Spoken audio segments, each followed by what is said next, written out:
Hi for today's vlog, mga palangga. Yan, day off ko today. So, ang ginawa namin ng kaibigan ko dyan, pumunta kami sa Star Mall na malapit dito sa aming ginatrabahuan. Then after that, ikot-ikot muna kami dyan. Then, ikot-ikot hanggang sa pag-ikot-ikot. Katatapos na namin dyan kumain ng tanghalian. Then, sabi ko sa kaibigan ko, pumunta kami sa grocery kasi wala na akong sabon, personal na gamit na kailangan pang araw-araw. So, pumunta kami dyan, bumili kami ng mga dapat bilhin. Then, yun, tumahol pa ang aso dito. Then, kailangan i-voice over ko ang aking video kasi in-upload ko na ito pero nag-copyright. So, one ko na siya, i-voice over ko na siya, kailangan ko na talagang i-voice over. Charot na. By the way, mga palangga, yan, nagtingin-tingin ako sa Colgate na yan. Alam nyo, dati sobrang murang-mura yan. Ngayon, double presyo na siya. Sobra na talagang mahal ng mga bilihin ngayon. Sobra na. Ang dating presyo niyan, parang taas siya, parang sobra talagang taas. Nag-double price ang kanyang prices ngayon. Mula yung basta, alam nyo na yun. Kung ramdam nyo yung pagtaas ng mga prices ng mga bilihin, kaya sobrang hirap talaga. So, nag-ikot-ikot muna ako dyan kung anong makikita ko yun. Alam nyo kung anong una ko tinitingnan yung presyo. Siyempre kasi binabudget natin yung pera natin para sa pang-araw-araw na gagamitin. Then, nakikita ko yung mga presyo dyan. Nalulula ako talaga sa mga presyo. Ano, dati 72 pesos lang yan, yung sabon na yan. Ngayon, magkano na? 98 pesos na. So, magkano ang tinaas? Yung kaibigan ko nahiya magtingin sa camera, kaya umiiwas yan sa akin. Hindi na yan sumasama kapag once na nag-video ako. Yan. Ayaw niyang magpakita sa vlog ko. Yan. So, ikot-ikot hanggang sa kung ano na yan. Nagsasalita ako dyan pero wala tayong boses. Sorry ah. Yan. Ikot lang. Sumusunod lang yung kaibigan ko dyan sa likuran ko. Kasi ayaw magpakita sa may camera. Sabi ko, nag-video ako kasi kailangan ko mag-upload. Kasi nga, kahit na paano, kahit na konting, isang beses, isang week lang tayo mag-upload, at least meron tayong ma-upload. Pero hindi lang mawala ang ating ads. Kasi nga, kahit na isang beses lang sa isang week, meron naman na pumapasok na sahod kahit papaano, kahit na sentimo lang na pumapasok. At least, gumagana yung ating YouTube channel, di ba? So, may ikot-ikot pa kami dyan, pero, yan, nagtingin-tingin ako dyan. Hindi naman ako bibili ng ganyan kasi, pero at least titignan ko lang yung mga prices niya. Diba? Ang mahal. Sobrang mahal ng mga bilihin niya yun. Dapat ang mga sahod, tumataas din ang mga sahod para at least pagkakuan sa mga pangangailangan natin.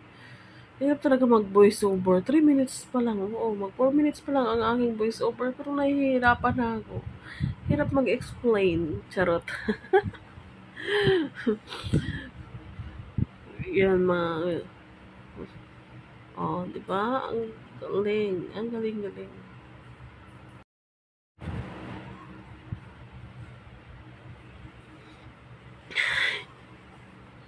Ito yung voice over na inaantok ba? Kasi umaga kailangan natin kuha na ito. Diba? O yung ganyan mga prices niya. Diba? Oh. Ang mahal ng mga price niya. Imbes yung panila ipakita, ibang price ang ipinapakita. Kasi nga, malulula ka na talaga sa mga presyo na yan. Wala na, hindi mo na alam kung paano budget ng pera mo dyan. O, diba? So, meron akong budget dyan na 1,000 para sa aking sarili. Bumili lang naman ako ng sabon at saka yung cream salt sa buhok ko, and then toothpaste. Hindi na ako bumili ng shampoo kasi nga libre naman shampoo sa trabaho namin.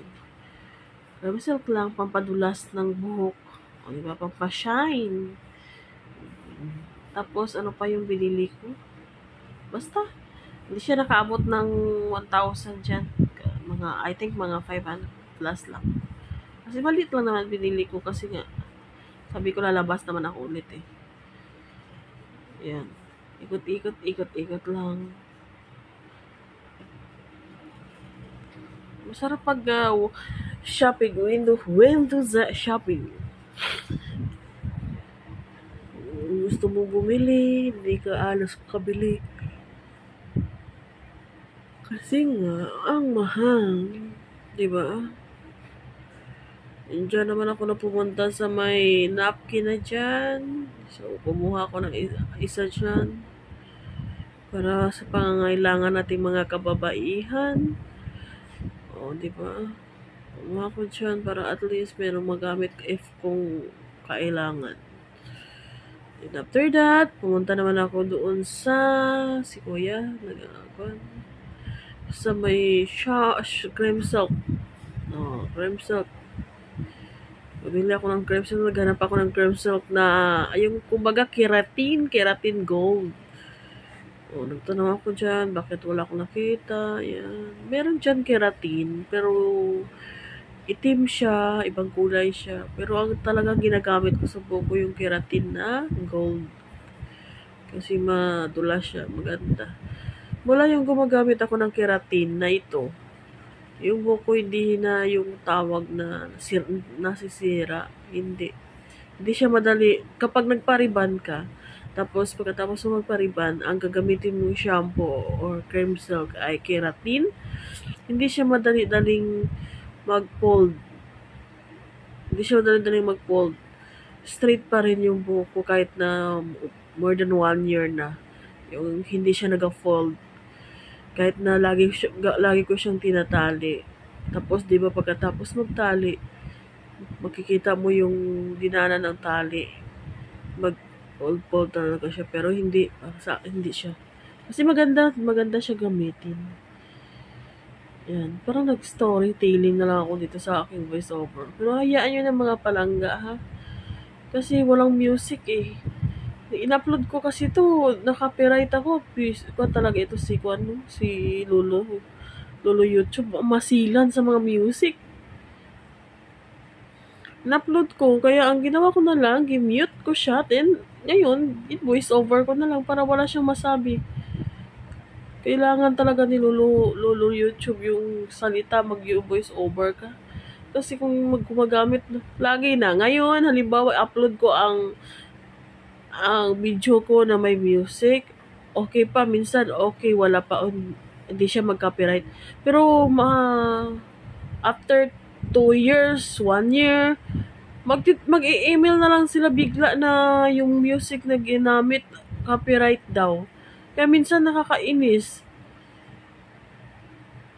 Copyright daw. Meron akong natanggap lagi na gano'n na matagal nang in-upload ang video tapos sabihin na copyright. Kaya masilan si YouTube ngayon.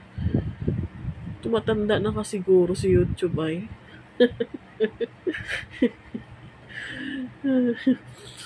Kaya sobrang masilan niya. Yan. After that, pumunta naman kami sa labas sa mga section, mga bargain dyan. Kasi pumili yung kaibigan ko ng fans na kuan. Yan. Ako naman ay nakaupo lang, tingin-tingin kasi wala akong balak bumili dyan eh. Yan. Yung kaibigan ko ay bumibili ng kailangan niya. Yan. Wala naman kami ibang puntahan kundi dyan lang ng pool kasi nga yan na lang ang malapit. Ayaw naman namin pumunta sa ibang lugar, sa ibang mall. Kasi nga, mainit pa. Nakakapagod.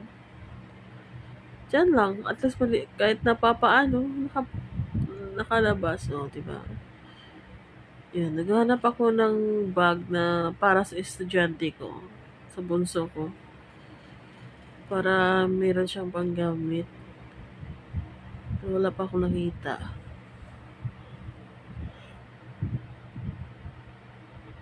'Di ba?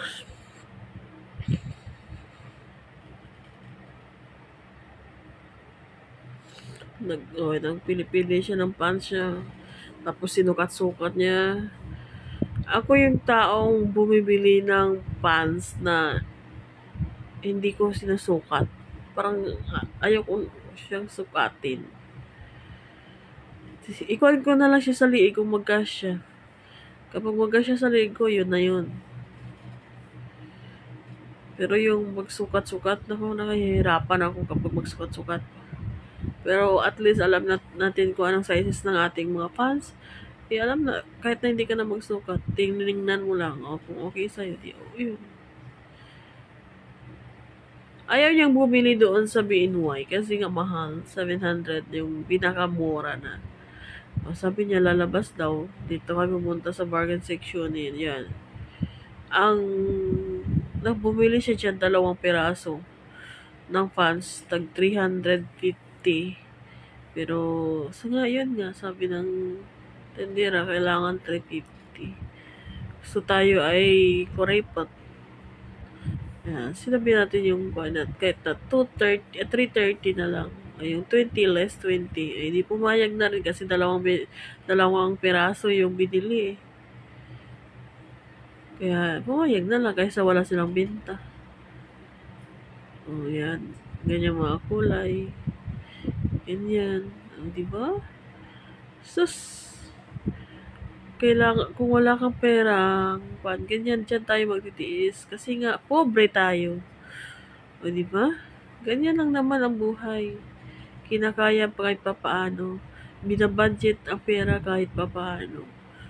Nilalagay ang pera sa tama. Pagkain man or materials. Diba?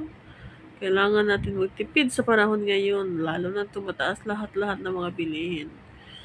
So, at least, ganyan ang buhay tayo. Diba? Ano ba pinagsasabi ko eh? Ito yung voiceover na parang inaantok. Pagpasensyahan nyo na ha. Malapit na matapos. So, 12 minutes and 45 seconds na lang. Diba? Matapos ang voiceover. Then, after all, thank you for watching mga palangga. So, pagpasensyahan nyo na ang aking voiceover ha. Ganyan talaga tayo. Minsan okay, minsan hindi. Pero, thank you so much for watching. Click the notification bell.